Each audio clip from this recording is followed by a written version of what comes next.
Hello, now we will see our fourth chapter, that is tribals, the coast and the vision of a golden age. Let's begin the chapter. In 1895, a man named Birsa was seen roaming the forest and villages of Chota Nagpur in Jharkhand. People said he had miraculous power. See, there was one man whose name was Birsa. He was born in Chota Nagpur, that is in Jharkhand, and people thought that he has some magical powers. He could cure all diseases and multiply grain.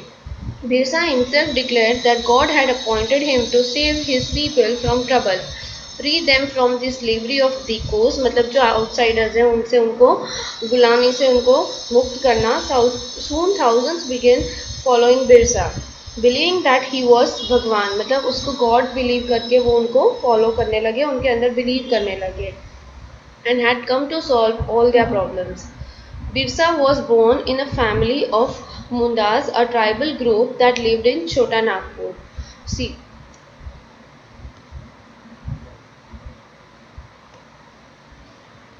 he was born in the family of Mundas, वो एक tribal group था छोटा नागपुर में, but his followers included other tribals of the region. मतलब और भी followers थे जैसे सांथल्स और ओराउंस. All of them in different ways were unhappy with the changes they were experiencing and the problems they were facing under British rule. सब जो थे वो अनहैप्पी थे, मतलब खुश नहीं थे. क्यों? जो चेंजेस वो एक्सपीरियंस कर रहे थे, वो प्रॉब्लम्स जो फेस कर रहे थे during their when they were there was British rule, their familiar ways of life seemed to be disappearing. Their livelihoods were under threat and their religion appeared to be in danger. उनका religion danger में था, वो एक threat डर के साथ जीते थे. Now what problems did Birsa set out to resolve? अब बिरसा ने क्या problems set out problem set out करने के लिए क्या क्या उन्होंने किया, we will see. Who are the outsiders being referred to as the Koos and how did they enslave the people of the region? That was, what was happening to the tribal people under the British? These were the questions at that time. We'll read this about in the chapter. You have read about tribal societies last year. Most tribes had customs and rituals, रीति रिवाज जिसको हम कहते हैं, that were different from those laid down by Brahmins. जो Brahmins ने कहा था उससे कुछ वो अलग ही थे. These societies also did not have the sharp social divisions that were characteristic of caste societies. All those who belonged to the same tribe thought of themselves as sharing common ties of kinship. However, this did not mean that there were no social and economic differences within the tribes. सी आपने देखा होगा कि cast वगैरह के बारे में हम जानते ही हैं. There is a lot of division in the caste also. So हम मतलब बता सके उसमें कुछ तो सोशल और इकोनॉमिक डिफरेंसेस भी थे. हम ये नहीं कह सकते थे कि उसमें कोई डिफरेंसेस नहीं है.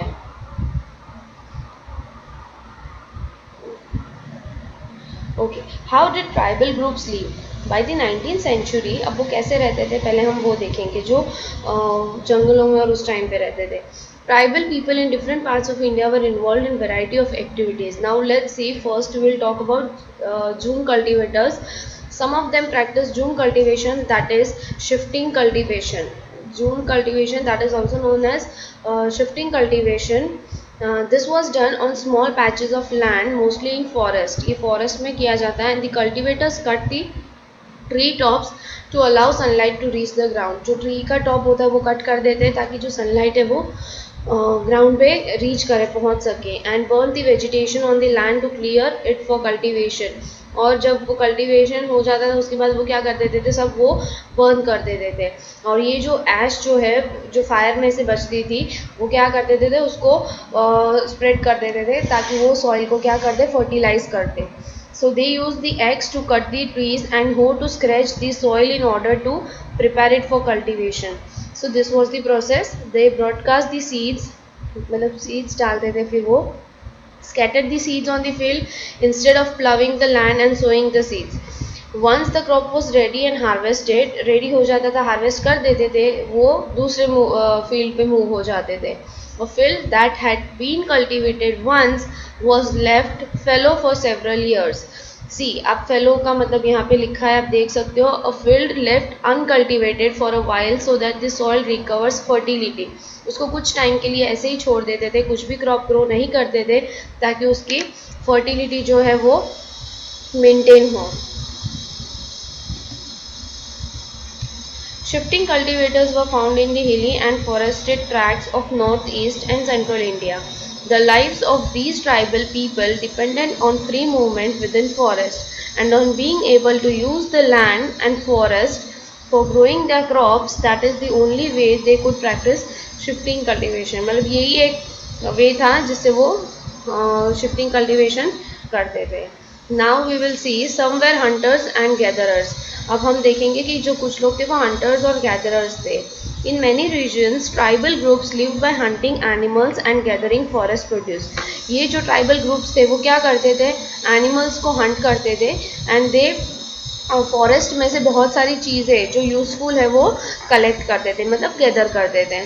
The Khonds were such a community. ये एक कम्युनिटी है जो रहती है फॉरेस्ट ऑफ उड़ीसा में, मतलब उड़ीसा के फॉरेस्ट में रहती है. They regularly went out on collective hunts and then divided the meat among themself. ये क्या करते थे, हाँ, हंट करने जाते थे और फिर जो भी मीट लाते थे वो अपने आप में सब बांट लेते थे. दे एट फ्रूट्स, वो फ्रूट्स खाते थे, and roots collected from the forest and cooked food with the oil they extracted from the seeds of sal and mahua. साल और महुआ ये जो थे उसमें से ये इनके सीड से वो ऑयल निकाल के वो यूज़ करते थे फूड कुक करने के लिए. और they use many forest shrubs and herbs for medicinal purpose. Medicine के लिए ये श्रब्स और हर्ब्स को यूज़ करते थे. और ये क्या करते थे, फॉरेस्ट प्रोड्यूस जो है they sold in the local markets. The local weavers and leather workers turn to the Khonds when they needed supplies of kusum and palash flowers to colour their clothes and leather. ये जो है वो फ्लावर्स और वो clothes को colour करने के लिए वो यूज़ करते थे. From where did this forest people get their supplies of rice and other grains? इनको राइस और दूसरे ग्रेन्स का सप्लाई कहाँ से मिलता था? तो at times they exchanged goods, getting what they needed in return for their valuable forest produce. क्या करते थे ये goods के एक्सचेंज करते थे, बार्टर सिस्टम जिसको हम कहते हैं. मतलब कि हम पैसे से लेन देन नहीं होती थी, हमें अगर कोई चीज़ चाहिए तो हम कोई भी गुड्स अपना एक्सचेंज कर सकते थे against the grains. So at other times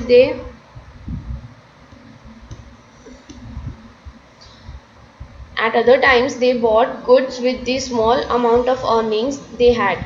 Some of them did odd jobs. मतलब वो कुछ odd jobs करते थे villages में, जैसे कि carrying loads और building roads, while others labored in the fields of peasants and farmers. कहीं peasants और farmers के यहाँ labor work करते थे field में.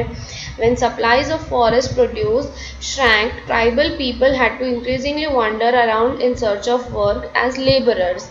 मजदूर की तरह उनको यहाँ वहाँ देखना पड़ता था ताकि उनको कुछ वर्क मिल जाए.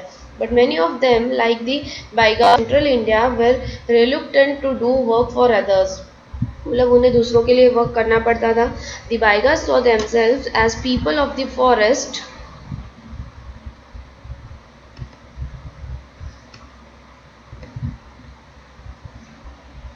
saw themselves as people of the forest who could not live on the produce to the forest. It was below the dignity of Baiga to become a laborer. Now see, tribal groups often needed to buy and sell in order to be able to get the goods that were not produced within the locality.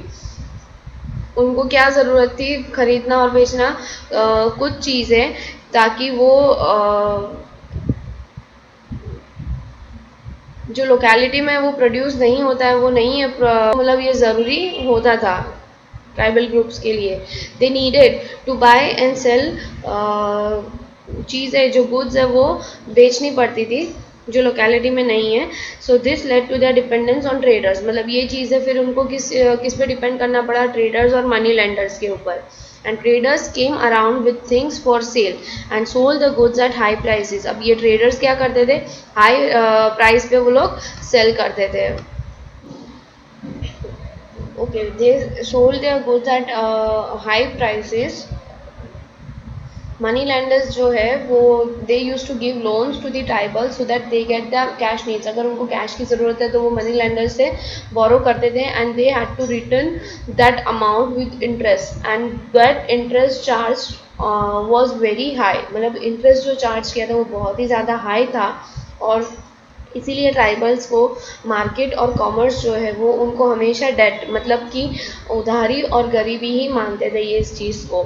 So therefore they came to see that money lenders and traders, ये जो money lenders थे, traders थे, ये tribals के लिए क्या थे, evil outsiders थे. And they were the cause of their misery. मतलब उनकी ये हालत के लिए वही जिम्मेदार थे. Now let's see that some of them were herding animals. Now many tribal groups lived by herding and rearing animals. मतलब कि जानवरों को पालना, मतलब हर्डिंग और रेयरिंग, उनको जैसे शिप है, गोट है, बफेलो है, इनको रखना. They were pastoralists who moved with their herds of cattle or sheep according to the season. अपने सीजन के अकॉर्डिंग वो यहाँ से एक जगह से दूसरी जगह मूव करते थे. When the grass in one place was exhausted, मतलब नहीं है, they moved to other area. जैसे कि अभी यहाँ पे घास नहीं है तो वो दूसरी जगह मूव कर देते थे. The one Gujars of the Punjab hills and the Labadis of Andhra Pradesh were cattle herders. The Gadis of Kulu were shepherds and the Bakarwals of Kashmir reared goats. देखो ये जो different peoples है जो different animals को herd करते थे, rear करते थे, ठीक है. You can see. Now we will read this about them in your history book next year. That you will read further इनके बारे में जो भी है.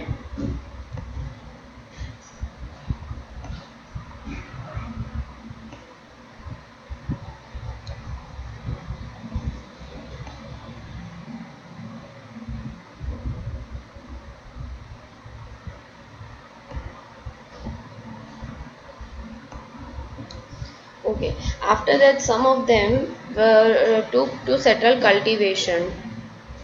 Even before the 19th century, many from within the tribal groups had begun settling down and cultivating their fields in one place year after year. Instead of moving from place to place, they began to use the plough and gradually got rights over the land they lived on. In many cases, like the Mundas of Chota Nagpur, the land belonged to the clan as a whole.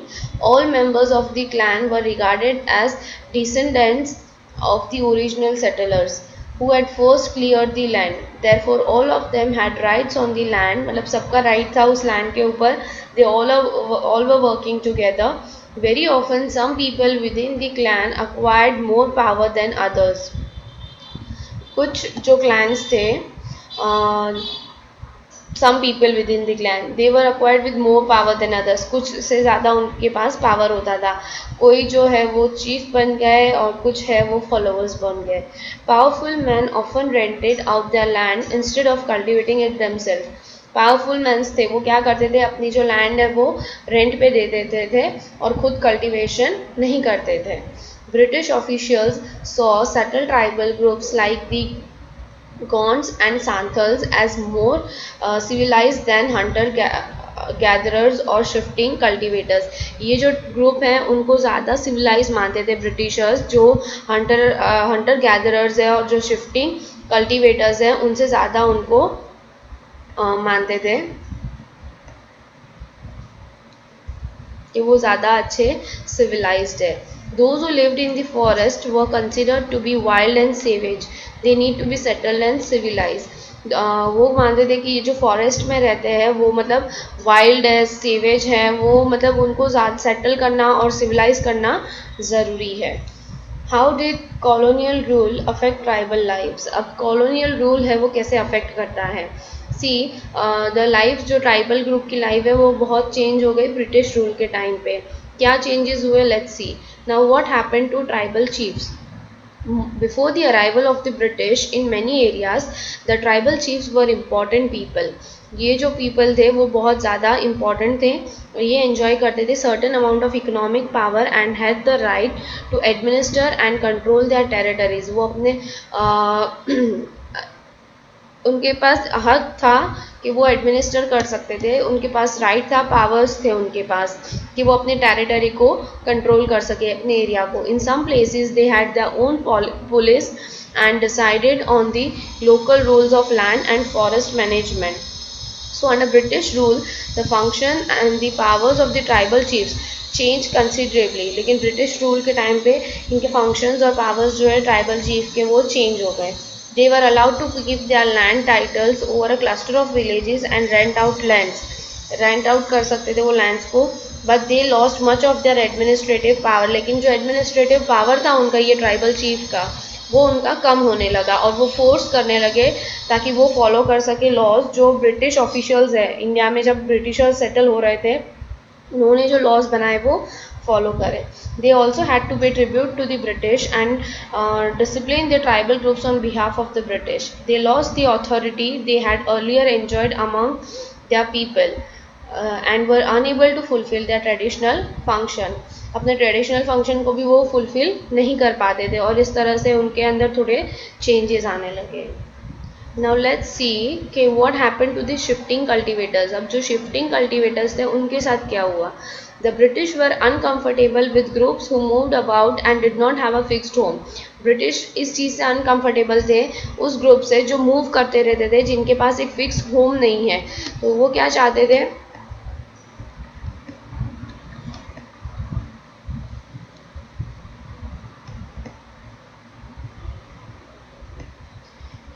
The Britishers they wanted that ये जो group है वो settle down हो जाए और एक बन जाए peasant cultivators. Settle peasants were easier to control and administer than people who were always on the move. एक ही जगह पे अगर लोग सेटल हो गए तो उनके ऊपर कंट्रोल करना, उनके ऊपर रूल करना उनके लिए ज़्यादा ईजी था. तो वो चाहते थे कि है ना लोग एक ही जगह पे सेटल हो जाए और वो मूव ना करें. So the British also wanted a regular revenue source for the state. अब उनको एक रेवेन्यू की भी ज़रूरत थी regular. So they introduce land settlements. That is they measured the land, define the rights of each individual to that land and fix the revenue demand for the state. उन्होंने land major करके उनको एक particular rights दे दिए कि ये individual इनका इतना land है और उनसे फिर रेवेन्यू भी डिमांड किया. एक फिक्स अमाउंट उन्होंने डिसाइड कर दी. Some peasants were declared land owners, others tenants. किसी को लैंड ओनर, किसी को टेनेंट, ऐसे डिक्लेयर कर दिया. We have seen in the chapter 2 that tenants were to pay rent to the landowner. जो लैंड ओनर है उनको टेनेंट्स जो है वो पे करते थे रेंट, और वो जो है फिर लैंड ओनर्स वो रेवेन्यू पे करते थे टू दी स्टेट. जो the British effort to settle jhum cultivators was not very successful. जो जूम कल्टिवेटर्स थे उनको सेटल करना उनके लिए थोड़ा सक्सेसफुल नहीं रहा. Settle plough cultivation is not easy in areas where water is scarce. मतलब पानी की कमी है और सॉइल ड्राई है, ये पॉसिबल नहीं था. So in fact, June cultivators who took to plough cultivation often suffered since their fields did not produce good yields. So the Zoom cultivators in northeast India insisted on continuing with their traditional practice. तो ये जो north east India में zoom practice करते थे, zoom cultivators थे, उन्होंने कहा कि हम जैसे कर रहे थे हम वैसे ही अपना ट्रेडिशनल प्रैक्टिस ही करना चाहिए.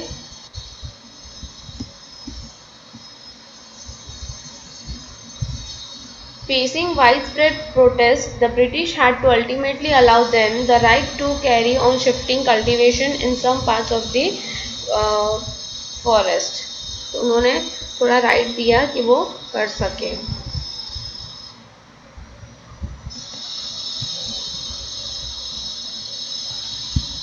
Now we'll see forest laws and their impact. The life of tribal groups, as we have seen, was directly connected to the forest. जो tribal groups थे उनकी life connected थी forest से. So changes in forest law had a considerable effect on tribal life. अगर forest laws में कोई जो भी changes हुए तो उनकी लाइफ पे बहुत ज़्यादा इफेक्ट हुआ। British they extended their control over all forest and declare that forest were state property, और उन्होंने क्या डिक्लेयर कर दिया कि जो फॉरेस्ट है वो स्टेट की प्रॉपर्टी है। Some forests were classified as reserve forests for they produced timber which the British wanted. जो timber produce करते थे और ये ब्रिटिश को चाहिए था, तो उन्होंने उसको reserve forest बना दिए। And in this forest people were not allowed to move freely. ये जो थे उसमें भी लोग जो है वो freely move नहीं कर सकते थे। Practice jhum cultivation, collect fruits और हंट एनिमल्स, ये सारी चीज़ें अलाउड नहीं थी। How are jhum cultivators to survive in such a situation, अब ऐसे सिचुएशन में जो जूम कल्टिवेटर्स थे वो कैसे सर्वाइव करते थे। Many were therefore forced to move to other areas in search of work and livelihood. इन लोगों को मतलब फोर्स किया ताकि वो एक जगह से दूसरी जगह मूव कर सके वर्क के लिए, अपने लाइवलीहुड के लिए। But once the British stopped the tribal people from living inside forests, they faced a problem. From where would the forest department get its labor to cut trees for railway sleepers and to transport blocks. अब इनको ये labours कहाँ से मिलते हैं, ये भी उनके लिए एक प्रॉब्लम हो गया। So colonial officials came up with a solution, अब उन्होंने क्या सॉल्यूशन लाया, they decided that they would give jhum cultivator small patches of land, उनको कुछ लैंड दे दी जाएगी इन द फॉरेस्ट और उनको अलाउ करेंगे कि वो कल्टिवेट कर सके, और वो भी कैसी कंडीशंस के साथ के those who lived in the villages would have to provide labour to the forest department, जो विलेज में रहेगा उसे फॉरेस्ट डिपार्टमेंट के लिए लेबर प्रोवाइड होगा, मतलब वहाँ जाके उन्हें लेबर वर्क करना है और फॉरेस्ट भी देखना है। So in many regions in the forest department establish forest villages to ensure a regular supply of cheap labour, मतलब उनको सस्ते मजदूर मिल जाए, तो इसीलिए उन्होंने ये चीज़ करी।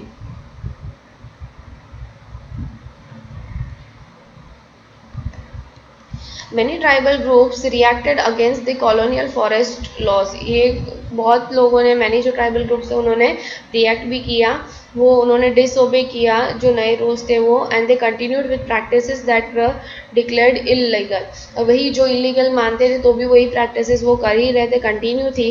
And at time rose in open rebellion, such was the revolt of Songram Sangma in 1906 in Assam and the forest satyagraha of 1930s in the Central Provinces, मतलब ये उन्होंने अगेंस्ट थे उस चीज़ के। Now the problem with the trade, during the 19th century tribal groups found that traders and money lenders were coming into the forest more often wanting to buy forest produce. 19th century में tribal groups ने देखा कि जो traders है और money lenders है वो forest आ रहे हैं बहुत ज़्यादा, ताकि वो फॉरेस्ट प्रोड्यूस खरीद so that they can purchase forest produce, और वो क्या ऑफर करते थे, कैश लोन्स करते थे and asking them to work for wages, और वो वेजेस के अगेंस्ट वो वर्क करने के लिए वो कहते थे। It took tribal group some time to understand the consequences of what was happening, मतलब वो सोचते थे कि ये ऐसा क्यों हो रहा है। So let us consider the case of the silk growers in the 18th century। Indian silk was in demand in European markets, हमने आगे देख चुके ये चीज़ें। The fine quality of Indian silk was highly valued and export from India increase rapidly, जो silk produce है वो silk बहुत ज़्यादा डिमांड में था और वो एक्सपोर्ट भी करते थे। As the market expanded the East India Company official tried to encourage silk production to meet the growing demand. Hazaribagh in present day Jharkhand जिसको कहते हैं was an area where the Santals reared cocoons, जो cocoons है उसमें से ही rear करके silk बनाया जाता था। The traders dealing in silk sent in their agents who gave loans to the tribal people and collected the cocoons. ये इनको क्या देते थे, लोन देते थे और कोकॉन्स जो है वो वहाँ से कलेक्ट कर देते थे। The growers were paid ₹3 to ₹4 for 1000 कोकॉन, 1000 कोकॉन्स के लिए वो लोग 3 या 4 रुपीज़ पे करते थे। These were then exported to Burdwan और Gaya where they were sold at 5 times the price, और इससे 5 गुना ज़्यादा प्राइस से उसे वहाँ सेल करते थे। The middle man so called because they arrange deals between the exporters and silk growers, ये इनके बीच में एक डील करवाते थे, हम जैसे ब्रोकर कहते हैं वैसे। ये जो है वो बहुत ज़्यादा ह्यूज प्रॉफिट्स बनाते थे। जो the silk growers earn very little और जो सिल्क ग्रो करते थे एक्चुअली में वो तो बहुत ही कम कमाते थे. Understandably, many tribal groups saw the market and the traders as their main enemies. जो ट्राइबल ग्रुप्स ने देखा कि ये जो ट्रेडर्स थे ये उनके लिए एक बहुत ज़्यादा बड़े एनिमी हो गए.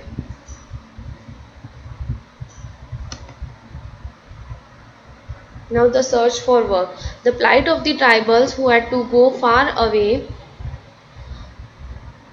from their homes in search of work was even worse. From the late 19th century, tea plantations started coming up. अब tea plantation शुरू हुआ and mining became an important industry. So tribals were recruited in large number to work the tea plantation of Assam and the coal mines of Jharkhand. यहाँ पे उनको recruit किया.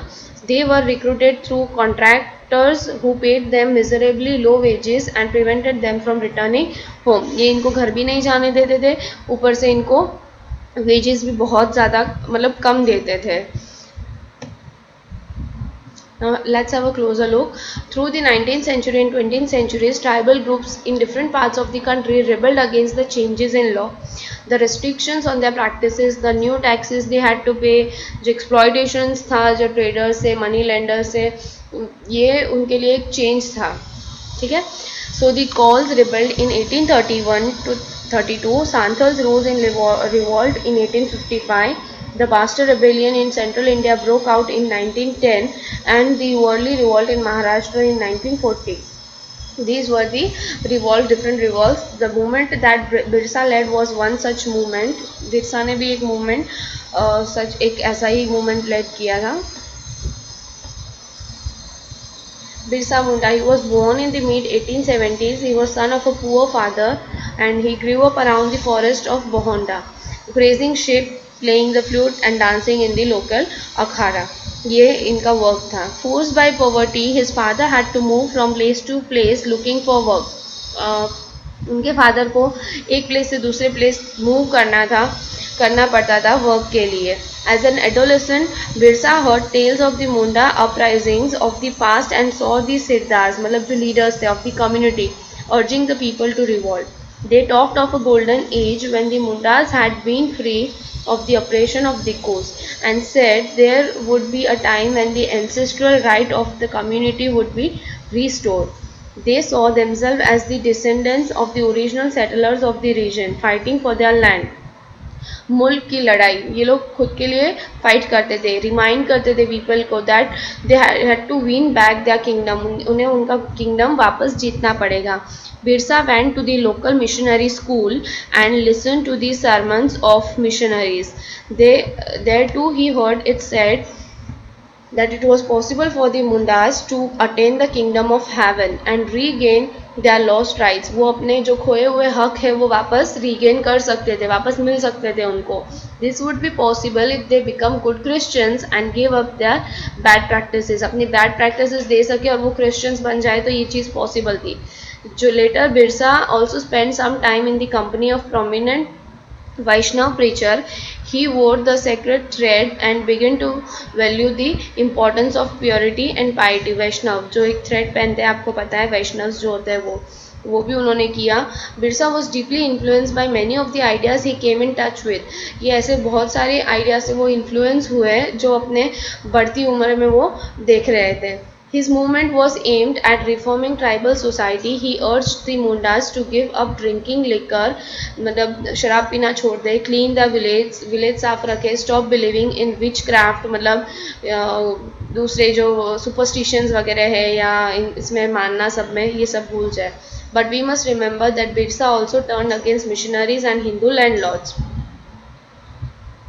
He saw them as outside forces that were ruining the Munda way of life.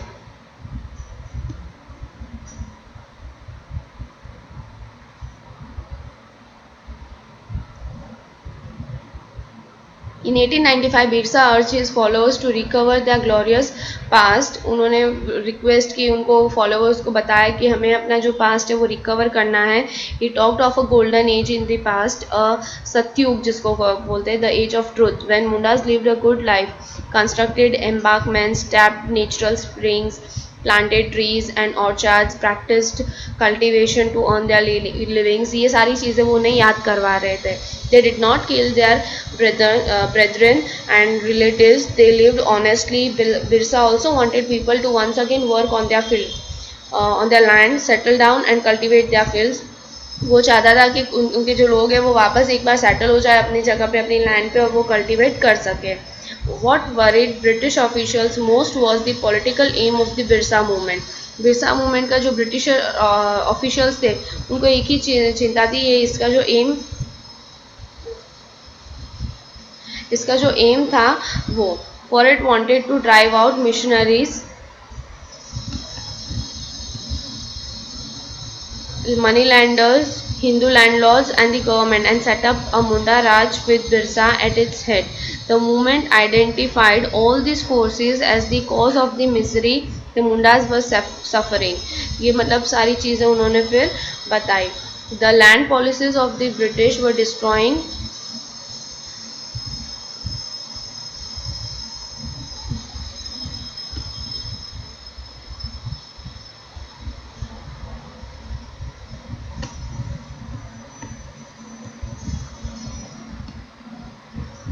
They arrested Birsa in 1895. British ने क्या किया, फिर इनको arrest कर दिया 1895 में, और what did they charge of writing and gelled him for 2 years. 2 साल के लिए उनको जेल कर दिया. And when Birsa was released in 1897, he began touring the villages to gather support. He used traditional symbols and language to rouse people, urging them to destroy Ravana, the Kus and the Europeans. इनको वो रावणा declare कर रहे थे. And establish a kingdom under his leadership. Birsa's follower began targeting the symbols of Diku and European power. इनका यही था, इनके against ही उनको एक टारगेट था कि वो कर सके उनके अगेंस्ट कोई भी work. And they attack police stations and churches and raided the property of money lenders and zamindars. They raise the white flag as a symbol of Birsa Raj. In 1900, Birsa died of cholera and the movement faded out. However, the movement was significant in at least 2 years. फिर वो fade हो गया, मतलब वो movement फिर आगे further नहीं work किया. First, it forced the colonial government to introduce law so that land of the tribals could not be easily taken over by Rikus.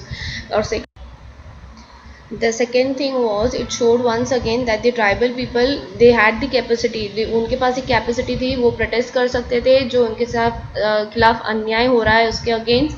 वो अपना एंगर भी एक्सप्रेस कर सकते थे against the colonial rule. And they did this in their own specific way. फिर वो उन्होंने ये चीज़ अपने खुद के वे में करी, और इन्वेंटिंग देयर ओन रिचुअल्स, खुद के रीति रिवाज और सिम्बॉल के साथ, मतलब उन्होंने बहुत ज़्यादा स्ट्रगल किया.